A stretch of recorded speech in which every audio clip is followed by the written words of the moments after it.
신약성경 히브리서 10장 1절부터 18절까지 말씀입니다. 신약성경 히브리서 10장 1절부터 18절까지 말씀입니다. 다 찾으셨으면 저와 여러분이 한 절씩 번갈아 가면서 교독하도록 하겠습니다. 제가 먼저 10장 1절부터 읽겠습니다.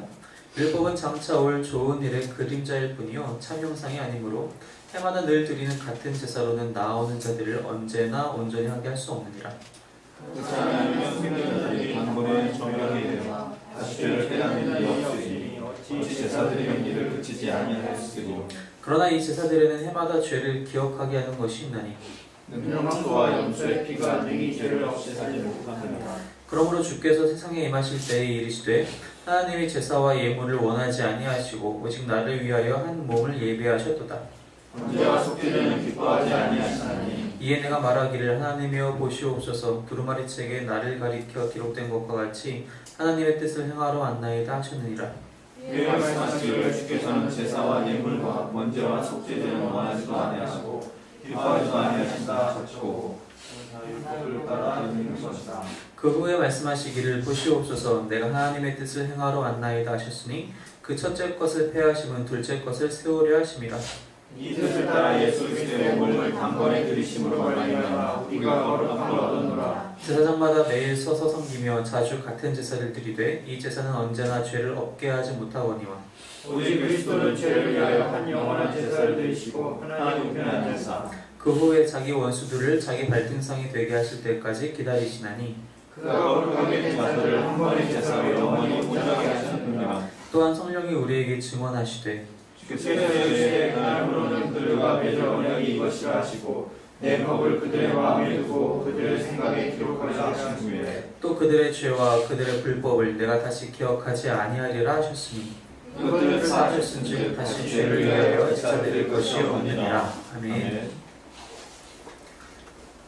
계속해서 십자가의 내용을 가지고 주제를 삼아서 구약부터 신약에 이르기까지 말씀을 나누고 있습니다. 그래서 지난주까지는 골로새서 말씀까지 보면서 바울서신 몇 차례에 걸쳐서 바울서신에서 사도 바울이 초대교회 성도들에게 십자가의 사역, 예수 그리스도의 십자가 사역을 어떻게 설명하고 있는지에 대해서 이제 말씀을 나눴고요. 오늘부터는 이제 바울서신 이후에부터 나타나는 일반 서신이라고 그러죠. 사도 바울 외에 다른 저자들이 쓴 교회들에게 혹은 성도들에게 개인 간에 쓴 그런 편지들을 일반 서신이라고 하는데 그 일반 서신에 나타난 예수 그리스도의 십자가 사역을 또 그것을 우리가 어떻게 당시의 성도들이 그리고 오늘날 우리들이 어떻게 적용해야 되는지에 대해서 같이 말씀을 나누려고 합니다. 히브리서는 이 히브리서라는 책의 제목으로 대충 유추해 보건데 물론 당연히 히브리 사람들 대상으로 쓰여졌을 거라고 생각을 하게 됩니다. 히브리인이라는 것은 이스라엘 사람들이 이제 히브리인이라고 하는 것인데 그들이 어떻게 왔는지 강을 건너왔다라는 뜻을 가지고 있는 이 단어를 사용해서 얘기를 하는데 사실 그래서 이 히브리서는 정확한 저자가 누구인지 아직은 잘 알 수가 없어요. 어떠한 자료도 나와 있지 않고 성경에서도 직접적으로 언급되어 있지 않기 때문에 사람들이 다 그저 추정을 할 뿐이지 정확한 저자는 알 수 없습니다. 정확한 저자도 알 수 없고 그렇기 때문에 이 정확한 첫 번째 독자, 이 편지를 읽는 첫 번째 독자가 누구인지도 알 수는 없지만 이 히브리서의 내용을 보건대 이 히브리서에 나타나는 여러 가지 주제들이 오늘날에도 되게 아주 중요한 주제들이 많이 나타나 있는 것을 우리가 알게 됩니다. 히브리서에서는 십자가에 대한 이야기를 계속적으로 하고 있어요. 근데 이 십자가에 대한 이야기를 하면서 빠지지 않는 이야기들이 뭐냐면은 제사에 대한 이야기와 또 제사장에 대한 이야기들을 반복적으로 하게 됩니다. 제사라는 개념을 우리가 머릿속으로 가져오게 되면은 우리가 구약의 모든 제사의 내용들을 대부분 알고 있다시피 제사라는 개념 안에는 희생이라는 개념이 또 한 가지 들어가게 됩니다. 희생. 말 그대로 동물의 피를 뿌리고 동물을 잡아서 그 살을 다 기름까지 다 태우고 그렇게 드리는 제사들을 생각을 해보건데 제사라는 개념을 얘기할 때는 항상 희생이 따라 들어오게 되어 있습니다. 오늘날에도 이 희생에 대해서 우리가 참 얘기를 많이 합니다. 근데 이 희생이라는 단어를 조금 변형시켜서도 얘기를 많이 하죠. 바로 헌신이라는 단어로 사용해서 많이 얘기를 하게 됩니다. 그것이 꼭 믿는 자들이 모여있는 교회이든 아니면 그렇지 않은 세상 속에서든 희생과 헌신은 늘 얘기를 해요. 뭐 예를 들면은 회사에서도 각 사원들의 희생과 헌신을 얘기를 하죠. 열심히 일을 해서 헌신을 해야 이 회사가 클 수 있다. 회사가 커야 너희가 잘 되는 것이다. 라고 얘기하기도 하죠. 혹은 나라를 위해서 헌신할 것을 또 요구하기도 합니다. 우리나라는 또 국방의 의무가 있잖아요. 이제 군의훈련 열심히 받고 있는 건호도 좀 있으면 이제 그 의무를 다 하겠지만, 나라를 지키기 위해서 우리나라의 많은 청년들이 아주 꽃다운 나이에 자신의 시간을 들여서 노력을 들여서 헌신하게 됩니다. 그것도 헌신이 되죠. 많은 종류의 헌신들이 있습니다. 그렇기 때문에 이 단어 자체는 믿든 믿지 않든 생소한 단어는 절대 아니에요. 근데 이런 이야기들이 기사에서 나올 때마다, 뉴스 기사라든지 신문 기사에서 나올 때마다 많은 사람들이 공감을 해요. 믿든 믿지 않든 공감을 합니다. 아, 이 사람 참 좋은 일 했구나. 와, 나라를 위해서. 꽤 오래된 일이지만 일본에서 한 한국인 청년이 지하철에 떨어져 있는 한 일본인을 구하기 위해서 자기 목숨을 내놓았던 그런 일들이 있었죠. 그 지금까지도 계속 매년 그 날이 되면은 일본 사람들도 그렇고 한국 사람들도 그렇고 그 날을 기억하면서 그 청년을 기린다라고 하더라고요. 그런 헌신들이 있어요. 사람들이 그런 내용을 보면 누구나 감동을 받습니다. 당연히 이러한 내용들은 요즘에도, 이 주제들은 요즘에도 속된 말로 통하는 주제라는 것이죠. 또 한 가지 히브리서에 보면 어떤 이야기가 있느냐, 제사의 이야기가 있으면 당연히 제사장의 이야기가 있습니다. 제사장의 역할을 우리가 요즘에도 생각하고 있다는 거예요. 근데 우리가 요즘에 생각하는 제사장의 역할은 어떤 당시에 이 구약시대에 동물을 잡던, 양을 잡고 염소를 잡았던 그런 제사장으로서의 역할을 우리가 얘기하는 것이 아니라 현대적으로 다가와서 변형된 제사장의 역할을 우리가 머릿속에 떠올리게 된다는 것입니다. 제사장이라는 어떤 역할을 갖고 있습니까? 사람과 신과의 중재자로서의 역할을 갖고 있어요. 요즘에 와서는 많은 사람들이 여기서 어떻게 생각하냐면, 믿지 않는 사람들을 대상으로 생각을 한다면 그들이 직접 신적인 존재에 나아갈 수 없기 때문에 어떤 무당을 통한다라든지 점쟁이들을 통한다라든지 혹은 그런 미신적인 요소가 아니라면 어쨌든 자기 마음을 풀고 싶은 마음 때문에 상담을 할 수 있는 그 심리학자를 찾아간다라든지 정신과 상담을 한다라든지 그런 일들을 통해서 이러한 부분들을 요즘에도 이야기를 많이 하고 있다는 거. 사실 우리나라는 얼마 전까지만 해도 정신과 상담을 받는다라고 생각을 하면 그런 게 혹시나 이게 기록이 남지 않을까. 그래서 나의 취업과 혹은 앞으로의 학업과 나의 진로에 혹시나 이게 걸림돌이 되지 않을까라는 생각들을 많이 했는데 요즘은 그런 생각들이 많이 풀렸어요. 뭐 다른 나라들은 당연히 이런 부분에 대해서 많이 오픈이 되어 있기 때문에 오히려 이런 치료를 받는 사람들을 이 사람 용기 있는 사람이다, 혹은 자신의 그런 상황을 잘 알고 그걸 개선하기 위해서 열심히 노력하는 사람이다 라고도 생각할 수 있게 되죠. 이러한 일들이 이제 점점점 많아지다 보니까 사람들이 누구나 상담이라는 것, 자신의 이야기를 털어놓고 누가 내 이야기를 들어줬으면 좋겠다. 사실 요즘 우리가 열심히 사용하고 있는 SNS들이 많이 있잖아요. 뭐 페이스북도 있고 뭐 트위터도 있고 각종 종류의 그런 서비스들이 있는데 그 서비스들의 기본 공통점은 뭡니까? 내가 내 얘기를 세상에 하고 싶다라는 거예요. 누가 내 이야기 좀 들어줬으면 좋겠다라는 거예요. 내가 페이스북에 글을 올리고 싸이월드에 글을 올리고 사진을 올리는 것은 누군가 봐줬으면 좋겠다라는 거거든요. 누가 내 이야기를 들어줬으면 좋겠다. 그런 게 아니었으면 그냥 내 집에다 혼자 다이어리에 사가지고 노트에다 그냥 사진 붙이죠. 나만 혼자 보죠. 그렇지 않잖아요. 바로 그러한 역할들은 요즘도 우리가 많이 필요로 한다는 것입니다. 또 한 가지는 심적인 것에 접근하고자 하는 욕구들이 예나 지금이나 동일하게 있다는 것입니다. 요즘도 사람들은 그런 것들을 많이 갈망을 해요. 근데 이것이 잘못된 방향으로 나가다 보니까 뉴에이지 같은 그런 사상들이 창궐하게 됩니다. 뉴에이지 사상은 어떤 사상이냐면은 범실론을 얘기를 해요. 누구나 신이 될 수 있고 모두가 신이 될 수 있다. 이건 사람만이 아니라 모든 생명이 있고 없고를 떠나서 그 모든 것이 신이 될 수 있다. 그것이 많이 확대되어서 이제 가이아 이론이라고 해서 이 지구가 하나의 큰 엄마 신이다, 어머니 신이다라고 생각하는 그런 이론까지도 이제 나가게 되죠. 또 한 가지는 언약 개념에 대해서 히브리서에서는 이야기를 하는데 이것이 이 요즘 세대로 와서는 오히려 이것이 언약 개념의 부재에 대해서 우리가 이야기를 해볼 수 있을 것 같아요. 이제는 더 이상 언약이 통하는 시대가 아니라는 것입니다. 지금은 계약이 통하는 시대라는 거죠. 여러분 혼전계약이라는 말 혹시 들어보셨나요? 혼전계약. 우리나라도 아마 조금씩 이제 그게 생길 것 같은데, 미국 같은 경우에는 혼전 계약을 하는 케이스가 상당히 많아요. 특별히 한쪽 배우자가 엄청난 재산을 갖고 있을 때 이혼을 하게 되면은 다른 쪽 배우자가 어느 정도 내가 이걸 띄어가겠다 이런 것을 방지하기 위해서, 그런 계약이 없으면 항상 결혼하면 배우자들이 거의 반반씩 분배가 재산 분배가 되잖아요. 그런데 돈 많은 한쪽 배우자가 그렇게 돈을 주기 싫은 거예요. 그래서 혼전 계약을 해서 설령 이혼한다 하더라도 나에게 물질적으로 보상하라고 얘기하지 말아라 라는 그런 계약을 맺게 되거든요. 지금 우리는 사실은 우리가 결혼식 때 하는 게 뭐죠? 혼인 서약이에요. 그죠? 검은 머리가 팥뿌리가 될 때까지 잘 살고 잘 먹고 잘 살겠습니다. 서로 아껴주고 사랑하겠습니다 라는 혼인 서약인데, 말 그대로 언약인데, 요즘은 혼전 계약이라고, 우리 갈랐을 땐 그냥 아무렇지도 않게 갈라쓰자. 내 돈 달라고 하지 마. 그냥 빠이빠이 하자. 달라고 하면 소송 걸 거야. 이게 바로 혼전 계약이거든요. 언약이라는 것에 대해서 그런 개념이 많이 사라지고 어떤 실리적인 이익을 담보로 하는 그런 계약적인 개념들만 요즘에는 많이 우리가 생각하고 있다는 것입니다. 그런 상황에서 우리가 히브리서를 읽으면서 이러한 부분들에 대해서 우리가 어떻게 좀 더 합당하게, 하나님의 마음에 합당하게 생각하고 묵상할 수 있을 것인가를 마음속에 가지고 있으면서 이 히브리서를 함께 묵상하면 더욱더 좋을 것 같아요. 특별히 이 히브리서는 이 저자가 누구인지 모르겠지만 이 저자가 독자들을 대상으로 쓰게 될 때 몇 가지 마음속에 둔 것이 있었어요.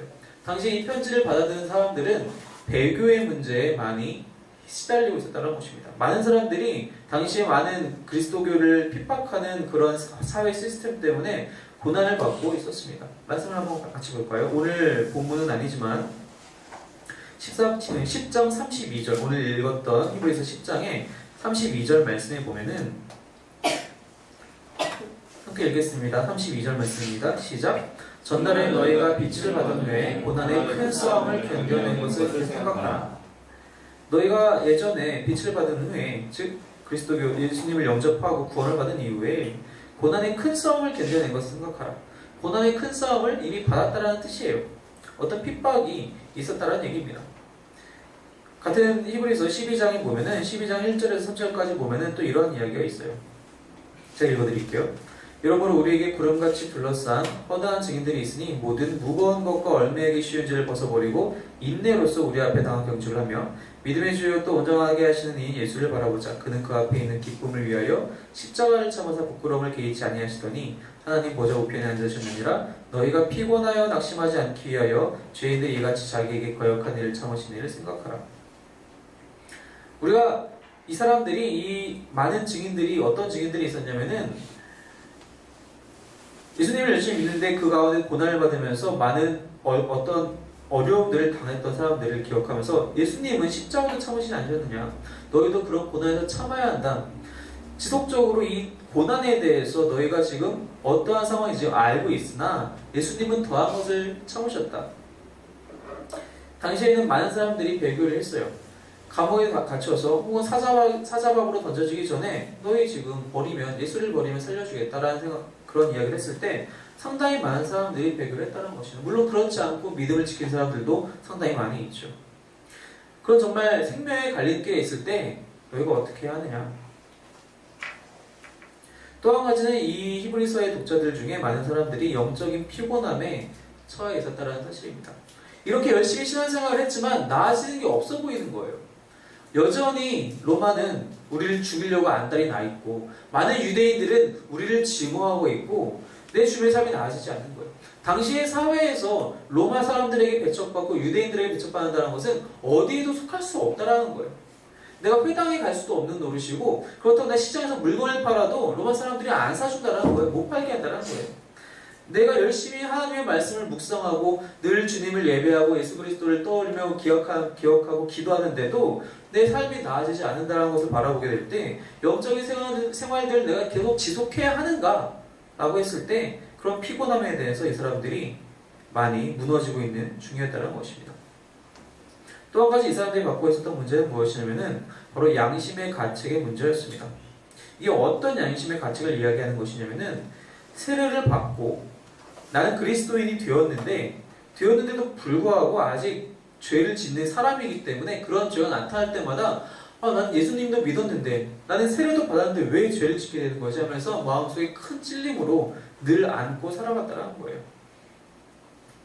오늘 본문의 바로 앞장인 9장에 보니까 9장 14절에 이렇게 이야기를 하고 있어요.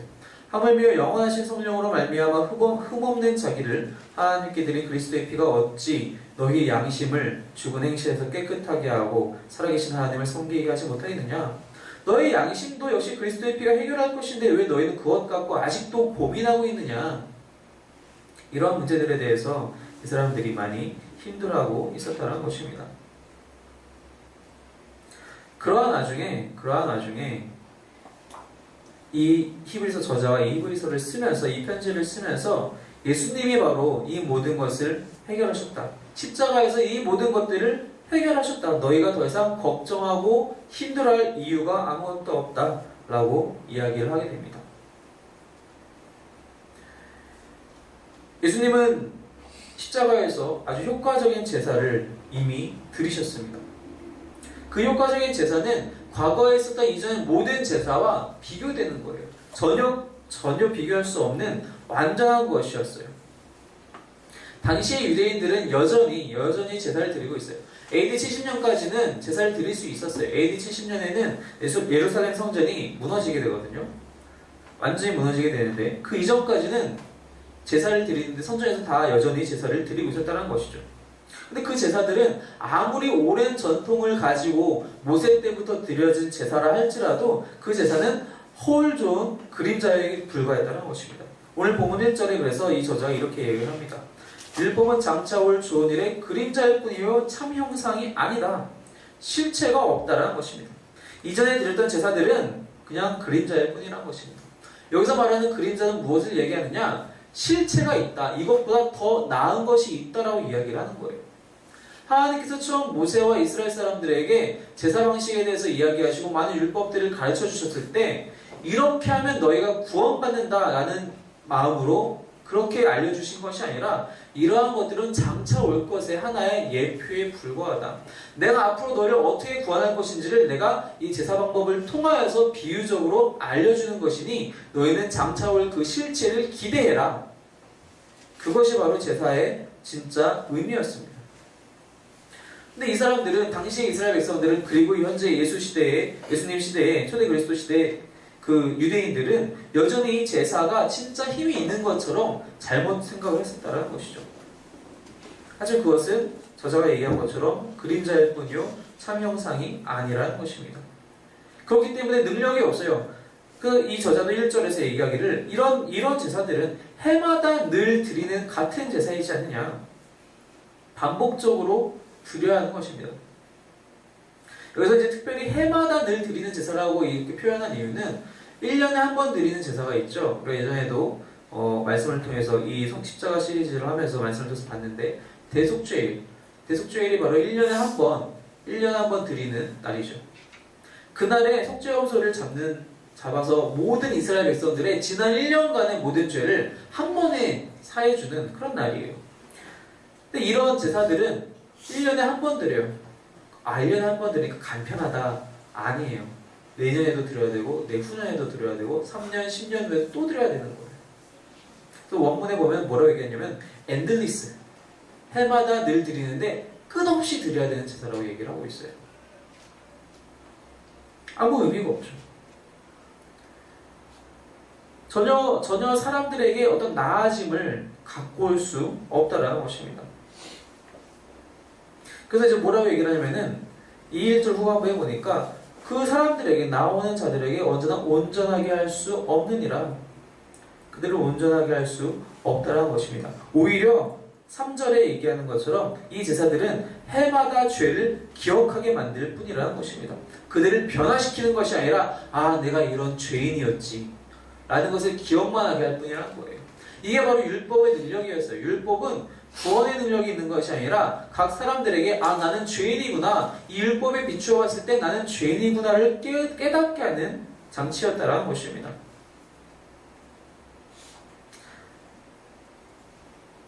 그런데 그렇지 않죠. 예수님의 제사는 그렇지 않았다는 것이죠. 여러분 레위기 말씀들을 잘 읽어보면요, 그 율법과 제사에 대한 이야기들 쫙 나오게 되면은 거기에 대부분 무슨 얘기가 나오냐면요. 특별히 정결례법을 보게 되면은 뭘 하면 부정해지고, 뭘 하면 부정해지고, 뭘 하면 부정해지고, 부정해지는 방법에 대해서 쭉 나열이 돼요. 뭐 예를 들면은 동물의 시체를 만지면 며칠 동안 부정해지고, 여인들 같은 경우는 한 달에 한 번 며칠 동안 부정해지고, 또 남자들도 어쩔 때 부정해지고, 뭐 전쟁에 나가서 살인한다 할지라도, 혹은 무엇이 된다 할지라도 각종 종류별로 다 부정해질 것들이 너무나 많이 있어요. 단 한 군데도 이렇게 하면 정결해집니다, 무엇을 만졌을 때 난 정결해진다라는 것이 없어요. 오히려 거룩한 것을 부정한 것이 와서 터치했을 때 이 거룩한 것 자체가 부정해지는 거예요. 여호와의 성물, 즉 성전 안에서 쓰여지는 그 기물들이 있잖아요. 상당히 중요한 것이잖아요, 유대인들에게는. 그런 것들을 혹시라도 더럽히지 않으려고 엄청나게 열심히 노력을 해요. 왜? 이것이 닿게 되면 그 다른 모든 것들이 거룩해지는 것이 아니라 오히려 이 거룩한 물건이 부정해지기 때문이에요. 율법은 그렇다라는 거예요. 제사는 그렇다라는 거예요. 오히려 죄를 기억나게 하는 것이고 정결케 하는 능력이 전혀 없다라는 것입니다. 전혀 죄를 기억만 하게 하고 오늘 1절 말씀처럼 온전하게 할 수 없느니라. 왜 그렇습니까? 타당하지 않은 재료를 사용했기 때문입니다. 4절의 말씀처럼 이는 황소와 염소의 피가 능히 죄를 없이 하지 못함이라. 동물들의 피로는 영이 없는 동물들의 피로는 할 수가 없다라는 거예요. 사실 내 죄는 내 피가 흘려져야 갚아질 수 있는 거예요. 내 죄는 내 생명으로 갚아질 수 있는 건데 황소의 피로 염소의 피로 그럴 수 없다라는 겁니다. 그런데 예수님께서 십자가에서 드리신 제사는 전혀 그렇지 않다라는 것입니다. 예수님께서 드리신 제사는 예수님의 순종을 통하여서 드려진 제사라는 겁니다. 그래서 오늘 본문에 보니까 5절부터 말씀을 보니까 주께서 세상에 임하실 때는 어떻게 오셨느냐? 한 몸을 예비하셨고, 그래서 말씀하시기를 7절 후반부에 보니까 내가 하나님의 뜻을 행하러 왔나이다. 순종함으로 이 땅에 오셨어요. 그 제사를 드리기에 오셨어요. 여러분, 순종과 제사, 어떻게 보면 구약적인 의미에서는 같이 매칭하기가 사실 쉽지 않은 두 단어예요. 왜냐면은 우리 예전에도 사무엘상 말씀을 같이 나눴었는데 사울왕이 사실 다 진멸했어야 되는 것을 남겨놔요. 가장 좋은 양들과 전리품들 다 남겨놓습니다. 그래서 그거를 숨겨놨다가 사무엘이 왔을 때 들켰어요. 아니 지금 내 귀에 들은 이 양소리는 무엇입니까? 그랬을 때 사울왕이 이렇게 변명하죠. 사실은 이거 다 주기 너무 아깝잖아요. 이걸로 하나님께 예배드리면 얼마나 좋아하시겠어요. 사무엘이 그때 얘기를 하죠. 하나님께서 원하시는 것은 순종이지 제사가 아닙니다. 그래서 순종과 제사를 우리가 생각할 때 그 구약의 말씀을 잘 배워왔기 때문에 순종과 제사는 다른 것이구나. 순종이 훨씬 나은 것이구나. 틀리지 않은 말이지만 예수님은 그걸 뛰어넘으셨어요. 예수님은 그걸 뛰어넘어서 오히려 순종과 제사가 예수님 안에서 화합을 이루게 하셨어요. 예수님의 순종하심으로 제사를 드리신 것이 바로 십자가 사건이라는 것입니다. 예수님은 그냥 제사를 드리신 것이 아니라 순종함으로 제사를 드렸다는 거예요. 마지못해서 드리는 제사가 아니라 순종함으로. 말라기에 보면은 그래서 많은 사람들이 포로기에서 돌아와서 하나님께 제사는 드려야겠고 내 거는 아깝고 지금 포로기에서 바벨론에서 잘 살다가 어떻게 해서 이 유대 땅 이스라엘까지 왔는데 예루살렘까지 왔는데 먹고 살기도 바빠 죽겠는데 내 집도 짓기 바빠 죽겠는데 성전 지으라고 그러지 성벽 지으라고 그러지 힘들거든요. 양을 드릴 때도 정말 막 다리 부러지고 눈먼 양 이런 양 드리고 이제 막 죽을 것 같은 막 그런 양들 아까운 거예요. 잘 자랄 것 같은 양들은 잘 키워가지고 내가 종자를 삼아야 될 것 같거든. 아까운 거예요. 그런 제사를 하나님께서 원하시지 않는다는 겁니다. 그런데 예수님께서 드리신 제사는 가장 귀한 것, 당신의 생명을 드리심으로 순종하신 제사였기 때문에 바로 그 제사가, 그 십자가 사건이 의미가 있고 능력이 있다는 것입니다. 그렇게 함으로써 예수님께서는 새로운 언약을 시작하시게 됩니다. 그 새 언약은 이전의 언약과 다르다라는 거예요. 이전의 언약은 그냥 제사에 대한 율법에 대한 이야기였어요. 하지만 예수님께서 새롭게 십자가에서 세우신 언약은 이제 모든 사람들이 하나님 앞에 나올 수 있다는, 이 피의 능력을 믿는, 이 보혈의 능력을 믿는 자들에게는 구원이 모두에게 즉시 주어진다라는 그 새로운 언약을 이제 시작하시게 되었다라는 것입니다. 그렇기 때문에 이제 더 이상 과거의 그런 제사 예식들에 얽매일 필요가 없다라는 거예요. 이제 일어난 이미 완료된 예수님의 십자가 사건을 믿는 자들에게 이제 구원이 주어진다는 것입니다. 그래서 이 십자가 사건이 결국 그래서 이 믿는 자들을 거룩한 백성들로 만들게 됩니다. 그래서 오늘 본문 10절에 보니까 이 뜻을 따라 예수 그리스도의 몸을 단번에 들이심으로 말미암아 우리가 거룩함을 얻었노라. 아까 말씀드린 대로 옛 언약은 다 부정적인 것들에 치우쳐 있었어요. 무언가 더러워지면 격리시키거나 파괴하는 것이 율법의 법이에요. 누군가 피부병이나 문둥병이 걸렸다 치면은 격리시켜요. 며칠 동안 집 밖으로 나가 있게 해요. 근데 이 예수님의 십자가 사건은 그렇지 않아요. 나오는 모든 자들을 정결하게 거룩하게 하는 사건이라는 것입니다. 그리고 이러한 일들을 단 한 번에 완성시키셨다는 것입니다. 매년 반복할 필요도 없이 매일마다 드리는 제사도 아니라 단 한 번, 하나님의 모든 창조세계에서 단 한 번 이루어진 사건이라는 것입니다. 그 한 번으로 완료시킨 사건이라는 것입니다. 그렇기 때문에 예수님께서 드리신 제사는 과거 이전 모든 제사들과 비교할 수 없을 정도로 뛰어난 제사 사건이었다는 것입니다. 바로 그 제사를 드리신 분이 우리 예수님이십니다. 그 예수님이 우리의 대제사장이 되신다는 것입니다. 이전의 제사장들은 그러한 능력이 없었어요. 그래서 11절에 또 한 번 얘기를 하죠. 제사장마다 매일 서서 섬기며 자주 같은 제사를 드리되 이 제사는 언제나 죄를 없게 하지 못하거니와. 과거의 제사장들은 그럴 만한 능력이 없었어요. 하지만 예수님은 그런 과거의 제사장과 비교할 수 없을 정도로 이런 제사를 직접 드리시면서 스스로 또한 제물이 되신 그 예수님께서는 우리에게 뛰어난 제사장이 되셨는데, 그래서 저자가 얘기하기로는 12절부터 보니까 오직 그리스도는 죄를 위하여 한 영원한 제사를 드리시고 하나님 우편에 앉으사 그 후에 자기 원수들을 자기 발등상이 되게 하실 때까지 기다리시나니 그가 거룩하게 된 자들을 한 분의 제사로 영원히 온전하게 하셨느니라. 10절의 말씀에는 단번에 자신의 몸을 들이심으로 우리를 거룩하게 하셨다고 그랬어요. 그런데 14절 말씀에는 그가 거룩하게 된 자를 한 번에 제사로 영원히 온전하게 하느니라. 둘 다 거룩함을 얻게 되었고 우리가 온전하게 되었는데 여기엔 좀 차이가 있는데 무슨 차이냐면은 10절 말씀에서는 그 동사에서 완료 시제를 사용을 해요. 단번에 들이심으로 우리가 거룩함을 얻었다에 대해서 완료 시제를 사용을 해요. 즉 예수님의 죽으심은 한 번만 있으면 되는 사건이라는 거예요. 반복이 필요 없다라는 거예요. 그것으로 우리가 이미 칭의를 얻었다라는 거예요. 14절에서 이야기는 무엇이냐면은 여기서는 동사가 현재 분사 수동태, 우리가 얻은 것이기 때문에 수동태로 분사 시제를 사용하는데 무슨 뜻이냐면은 지속적으로 우리가 온전하게 된다라는 거예요. 이건 성화를 이야기를 하고 있어요.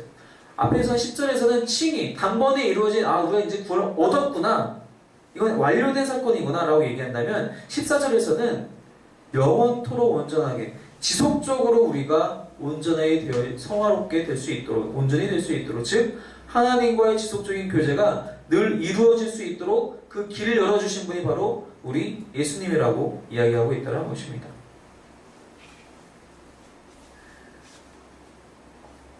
다른 사람들은 그렇게 할 수가 없었어요. 이전의 모든 제사장들은 그저 제사를 드리는 제사의 형식을 진행하는 사람에 불과했어요.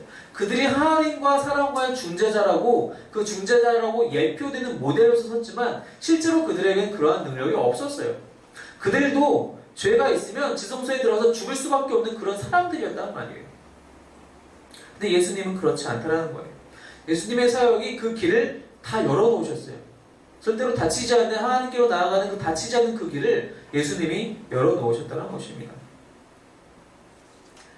근데 많은 사람들이 당시에도 그렇고요, 지금도 그렇고요, 믿지를 못합니다. 예수님을 통하여서 우리가 하나님께 나아갈 수 있다는 사실을 알지 못해요. 아니, 어떻게 보면, 어쩔 때는 보면은 알면서도 믿지 못해요. 제가 필리핀에 단기 선교를 갔었을 때, 이제 대학가에서 전도를 복음 제시를 하게 되면은 필리핀은 95% 이상이 카톨릭 신자이기 때문에 하나님에 대해서 예수님에 대해서 이야기하는 것에 전혀 어색하지 않고 잘 들어줘요. 잘 들어주다가 마지막에 이제 질문을 하죠. 혹은 첫 번의 질문을 둘 중에 하나를 하게 되는데, 오늘 밤 죽으면 천국에 가실 거라는 믿음이, 확신이 있으십니까? 없어요. 제가 그 필리핀 그 대학가 그 복음 제시하는 복음 전도와 노방 전도하는 그 날에 만난 필리핀 대학생이 4명 정도가 돼요. 4명 전원이 똑같이 얘기해요. 아니요, 전 갈 수 없어요. 그럼 당연히 후속 질문이 날아가죠. 왜 그렇게 생각하십니까? 카톨릭 신자이신데 하나님 믿지 않으시나요? 아, 예, 저는 물론 성당 열심히 다니고 하나님을 믿지만 저는 오늘 죽으면 천국에 갈 수 없을 것 같아요. 왜요? 저 고해 성사한 지 2주가 넘었어요. 저는 한 달 동안 고해 성사를 하지 못했습니다. 고해 성사를 하지 못했기 때문에 자기는 죽는다라는 거예요. 지옥 가게 된다는 거예요. 그럼 고해 성사를 하면 천국에 가는 겁니까? 라고 따지고 질문하고 싶었지만 그러진 않았어요. 저는 그렇지 않습니다. 고해 성사를 했기 때문에 천국에 가고 고해 성사를 하지 않았기 때문에 지옥에 가는 것이 아니라 내가 예수님을 믿으면 천국에 가고 믿지 않으면 지옥에 가는 거예요. 단순한 진리입니다. 내가 예수님을 믿느냐, 나의 구원자로 영접하였느냐, 그럼 난 천국에 간다는 것입니다. 언제 죽어도 천국에 가요. 그걸 믿지 않느냐, 아니면 지옥 가는 거예요. 아무리 이 세상에서 건강하고 돈 많고 권력있게 살아도 믿지 않으면 지옥 가는 거예요, 죽어서. 단순한 진리입니다. 근데 그들은 하나님을 알고 예수님의 십자가 사역을 알면서도 저는 고해 성사를 하지 않았기 때문에 지옥에 갈 것 같아요. 그런데 이런 카톨릭 신자들의 이런 의식이 일정 부분은 우리에게도 필요해요. 무슨 뜻이냐면은 이 히브리서를 읽고 있는 이 독자들의 시대에도 비슷한 일이 있었어요. 무슨 뜻이냐면 이 사람들이 이미 예수님을 영접하고 그리스도인이 되었기 때문에 유대인의 예전 습관들을 많이 버린 상태예요. 근데 그런 상황에서 세례받은 이후에 내가 죄를 짓게 되면 죄책은 여전히 내 마음에 감정적으로 남아요. 똑같은 상황에서 유대인들은 그럴 때 제사를 드릴 수 있어요. 그럼 그 제사를 드리면 아, 나의 죄가 이제 속하여졌구나. 이 양의 피로 내가 다 내 죄가 씻은 바 되었어. 아, 마음이 가뿐하다. 동일한 상황에서 이 유대인 출신 그리스도인들은 그런 마음의 가뿐함을 얻을 수 없었던 거예요. 왠지 나도 양을 잡아 죽여야 될 것 같은 거야. 나도 왠지 제사를 드려야지 마음이 시원해질 것 같은 거야. 근데 우리는 이런 거 안 하기로 이제 다짐했고, 교회에 들어오면서 예수님을 영접하면서 이제 이런 것 안 하기로 다짐을 했는데, 그것이 다 필요 없다고 이미 많은 사도들로부터 배웠는데도 불구하고 그 습관들이 마음에 남아있다 보니 여전히 마음이 불편한. 근데 그것이 차곡차곡 계속 쌓이다 보니까 아, 예수를 믿는 게 소용이 없구나. 내 마음에 평안이 오지 않는구나. 오늘날 그리스도인들 중에서도 상당 많은 분들이 그런 마음을 갖고 있을 때가 많이 있어요. 우리나라만 유독 그런지 모르겠지만 최근에 인구 통계를 보면은 우리가 이제 인구 조사할 때 종교도 같이 조사하는데 개신교의 인구는 감소 추세예요.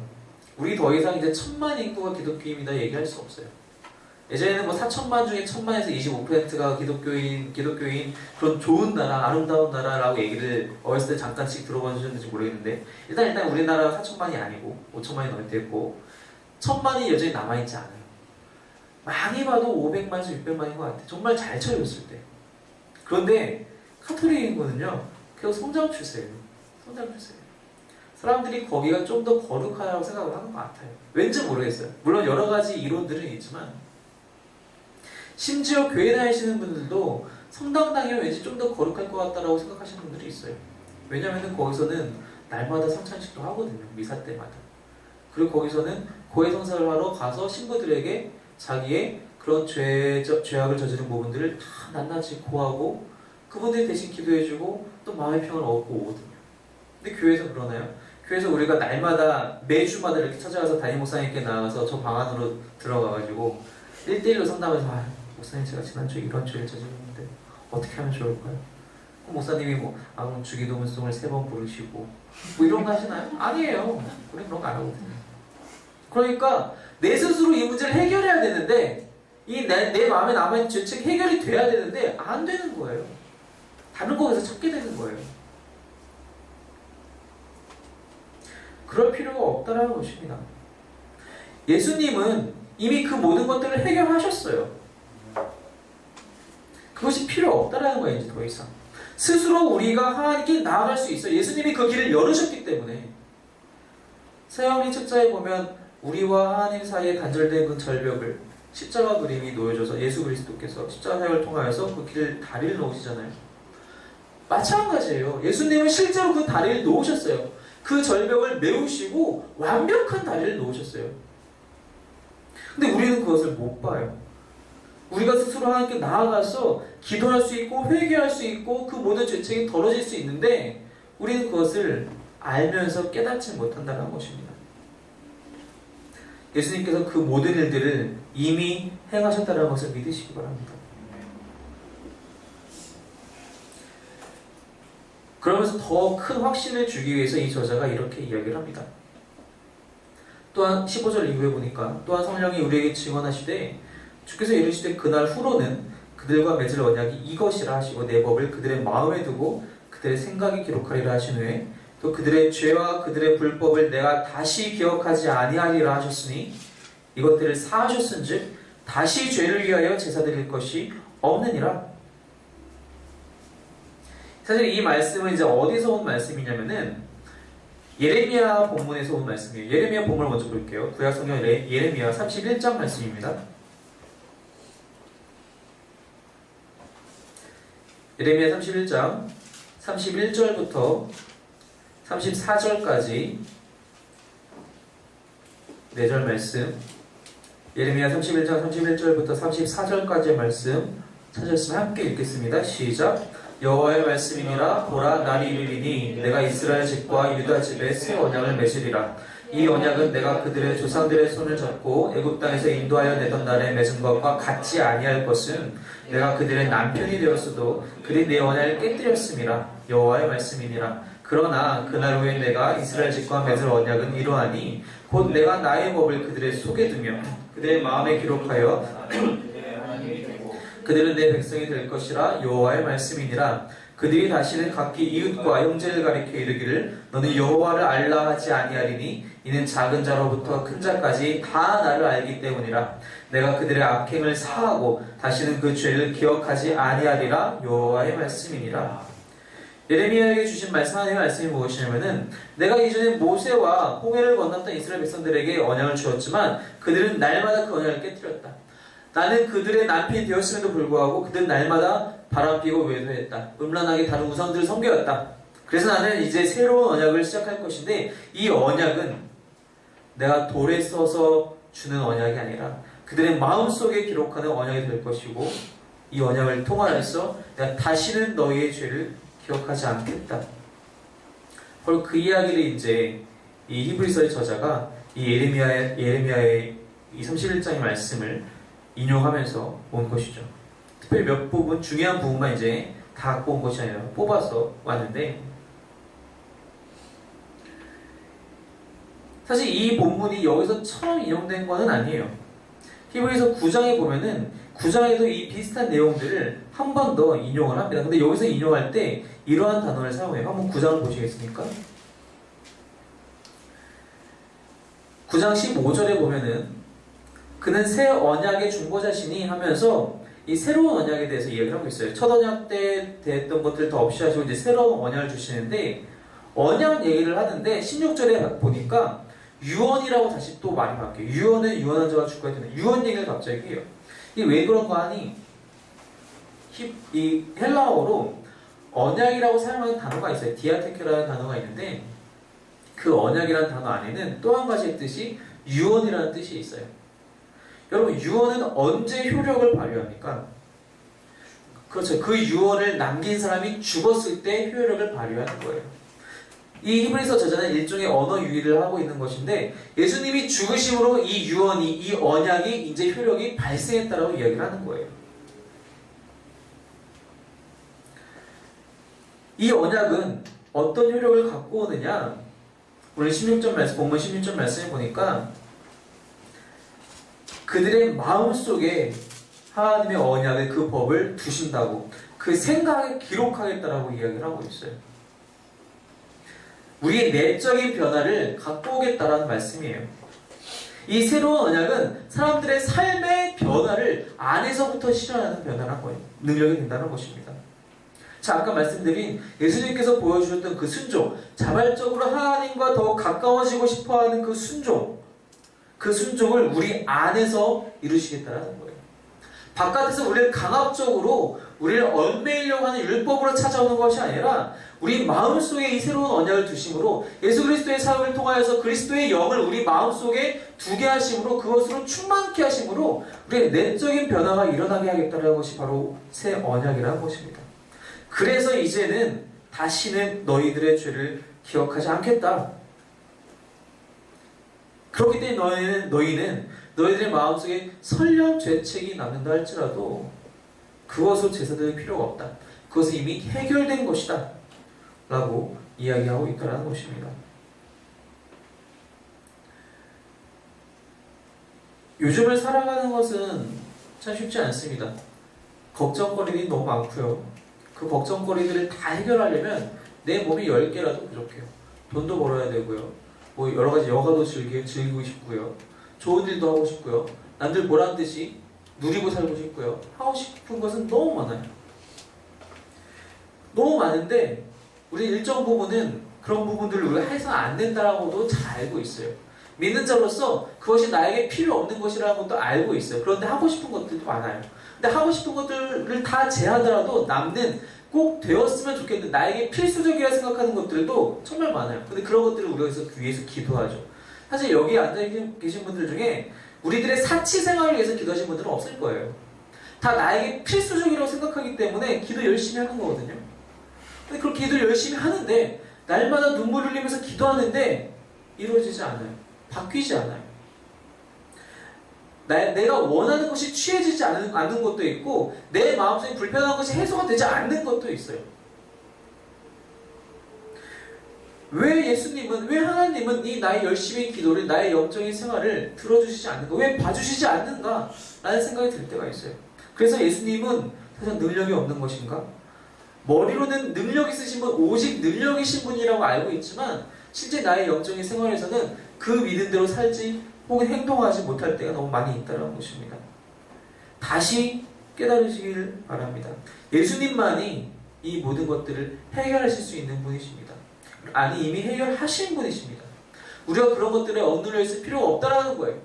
우리가 양다리를 거칠 필요가 없다라는 겁니다.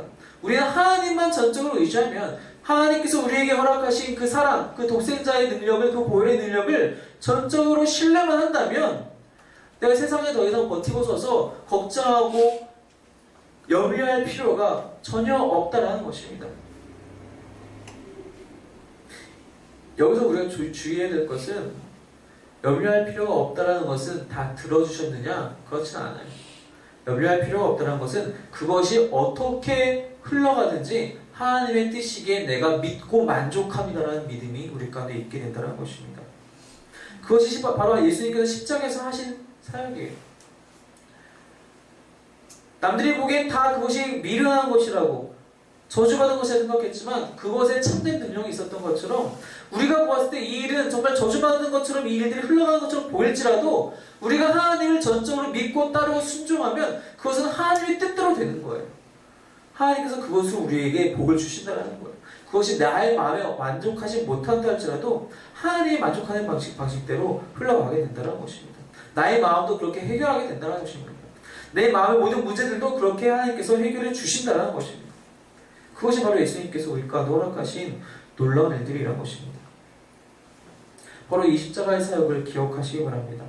단번에 하나님께서는 예수 그리스도를 통하여서 이 모든 일들을 정리하셨어요. 이미 이루어진 구원의 사건입니다.